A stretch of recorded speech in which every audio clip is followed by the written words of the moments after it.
नमस्कार, स्वागत, सत्कार, बेहद आभार दोस्तों। मैं हूं आपका दोस्त नीरज शर्मा। जयचौली गांव के अंदर उपस्थित हैं।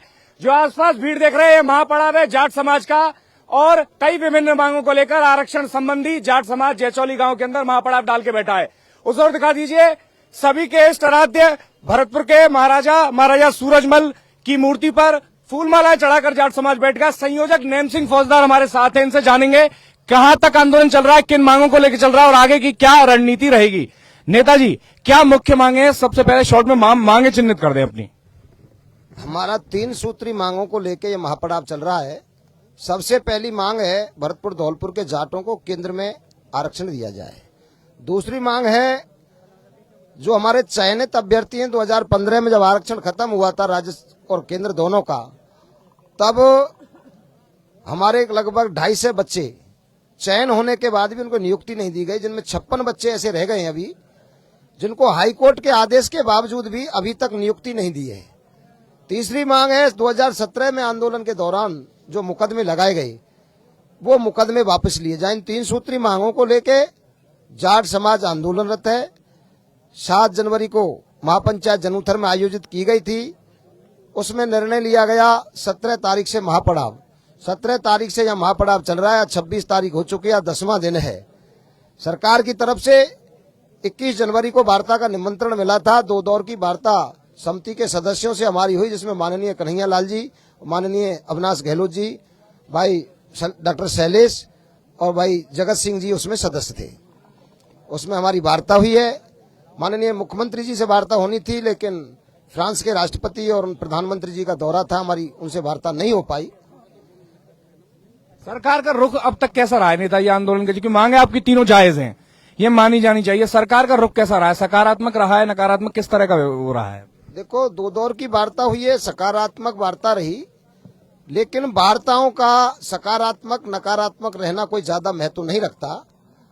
हमारी जो मांगे हैं उनमें कहीं कोई ना तो अड़चन है, ना विधिक कोई कानूनी परेशानी है। जब हमारे और जाट भाई राजस्थान के सब ओबीसी में शामिल 1998 में हो गए, तो क्या भरतपुर धौलपुर के अंदर जाट नहीं है? भारत के संविधान में जातियां तो दी हैं, लेकिन जातियों का इस तरह से वर्गीकरण, इस तरह बंटवारा कहीं नहीं किया। कई भ्रांतियां चलती हैं इसके बारे में, आज आपके माध्यम से चीज क्लियर हो जाए। भरतपुर धौलपुर के जाट केंद्र में ओबीसी की कैटेगरी में क्यों नहीं है? कई बता देंगे आरक्षण मिल रहा था, तभी कहती हमें जरूरत नहीं है, ऐसा इसलिए मिला नहीं आरक्षण। क्या भ्रांतियां असल में ये दूर कर दीजिए आप। ना तो कोई भ्रांति है और ना ऐसा कोई तथ्य है। सही मायने में अगर देखा जाए तो भरतपुर जिले के लिए 50 साल तक कोई स्पेशल पैकेज दिया जाए, तब हम राजस्थान के नक्शे में गिनने के लायक होंगे। जाटों की बात तो है ही, लेकिन 36 कौम के जितनी भी बिरादरी बस्ती हैं, 36 कौम की जो स्थिति है इस भरतपुर जिले में, कृषि पर आश्रित जिला है। पीने को पानी नहीं, कमाने के लिए उद्योग धंधे नहीं, पढ़ने के लिए अच्छे शिक्षण संस्थान नहीं, चलने के लिए अच्छे रास्ते नहीं, अच्छी चिकित्सा सुविधा यहाँ नहीं। आप जाके छोटे छोटे जो भरतपुर संभाग है, इससे ज्यादा अच्छी व्यवस्थाएं तो तहसील स्तर पे है पश्चिमी राजस्थान में।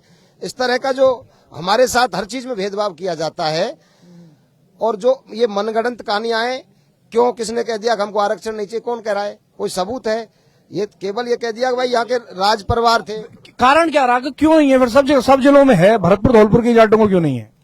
ऐसा है, उस समय किसी ने ये कह दिया, पश्चिमी राजस्थान के वो लीडर थे हमारी उसमें समिति में, कि भाई भरतपुर धौलपुर के जाट तो राजा थे, रॉयल परिवार थे।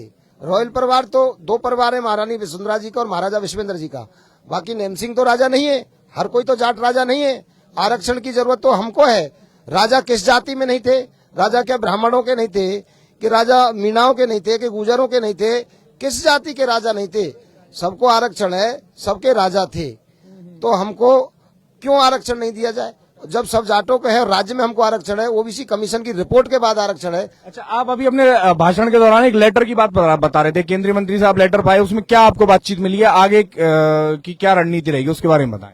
देखो, आंदोलन हम गांधीवादी तरीके से कर रहे हैं, और आंदोलन का जो रुख है बराबर वार्ता भी कर रहे हैं। जब जब सरकार ने हमको वार्ता को बुलाया है, हम गए हैं। अभी सरकार की तरफ से प्रशासन के माध्यम से हमें संदेश मिला है कि 4 सदस्य आपके और 2 मंत्री वार्ता में रहेंगे, और कैबिनेट मंत्री जो हैं अपने वीरेंद्र कुमार, समाज एवं न्याय अधिकारिता विभाग के, उनसे शायद कल या परसों में वार्ता दिल्ली में होगी, तो वो समिति गठित की जाएगी। अभी आज हम नाम दे देंगे। एक दूसरा ये कई जगह चर्चाओं में चल रहा है, आप जैसा आप खुद भी अपने भाषण में मेंशन कर रहे थे, हमारे दर्शकों को भी ये क्लियर कर दें कि कई लोग कह रहे हैं कि ये चुनाव के बाद में इन्होंने शुरू किया, ये राजनीति बनाने की बचाने की कोशिश कर रहे हैं, उस पर लोगों को क्या मैसेज देना चाहेंगे जो भाषण में दिया? देखिए, हम नेता तो पहले भी थे, नेता आज भी हैं और जिंदे रहेंगे जब तक रहेंगे। ठीक है, चमकाने की ऐसी बात है, हिंदुस्तान के कोने कोने में गिरिराज जी की कृपा से हमारी राम राम है। चुनाव जीतना हारना कोई बड़ा विषय नहीं है, लेकिन युद्ध का मौसम और युद्ध का समय होता है।